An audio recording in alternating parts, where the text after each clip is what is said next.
मनुष्य जब बहुत दुख तकलीफ में होता है तो नशे में डूबे रहने का विकल्प चुनता है। उसे ऐसा लगता है कि इससे उसके दुख कम हो जाएंगे। इस तरह आज हम अपना जीवन व्यतीत कर रहे हैं।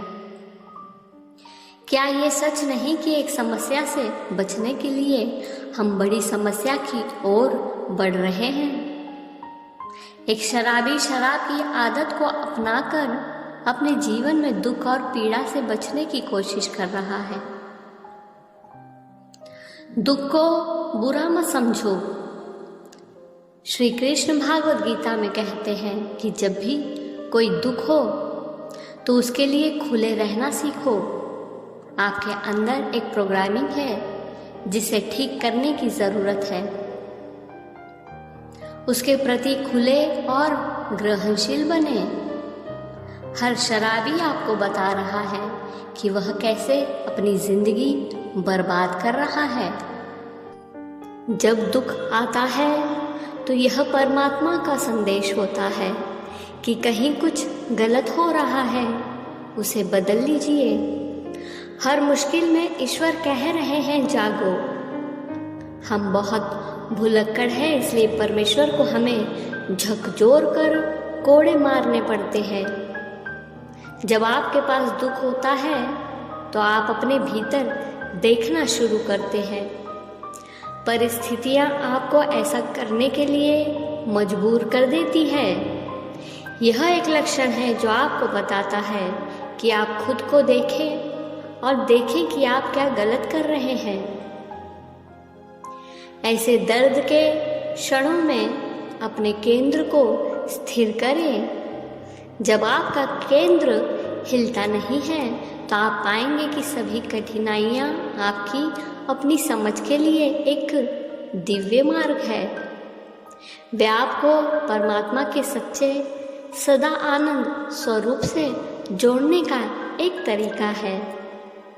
हमारे भीतर एक सोई हुई चेतना एक अहंकार विकसित करती है जो सोचता है कि यह अलग है।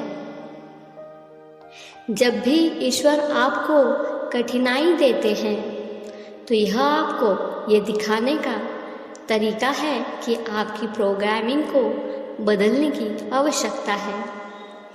आपके सीखने के लिए सबक है। जब आप इस तरह की समझ के लिए खुले होते हैं तो कठिनाइयाँ भी आपको कुछ सिखा रही होती है।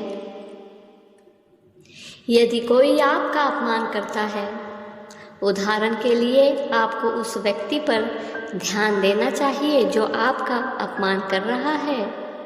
सच में उन्हें देखो, प्रतिक्रिया मत करो, उनकी बातों के प्रति पूरी तरह से खुले रहें।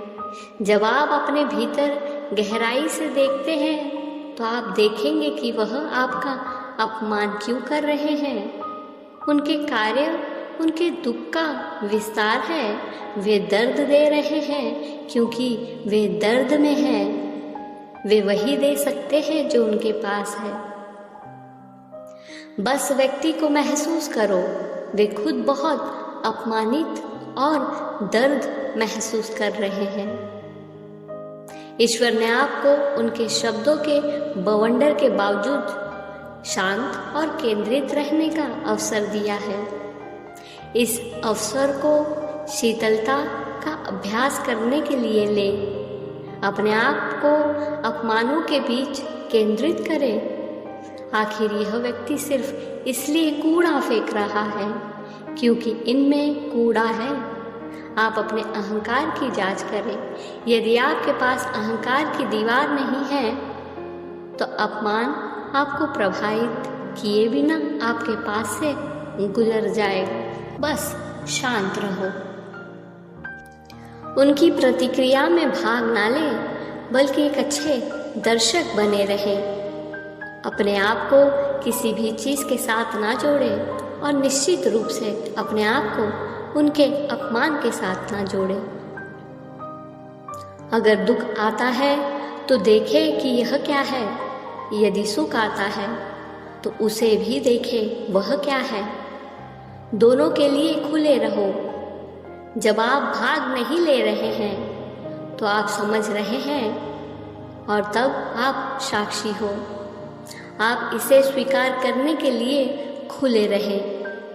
उस खुलेपन में जादुई अपमान आपके जीवन में आ सकता है, ऊर्जा का प्रकोप हो सकता है, और तब आप अपने कार्य सूची को छोड़ना सीखेंगे और परमेश्वर के कार्य सूची को अपने अस्तित्व को भरने देंगे।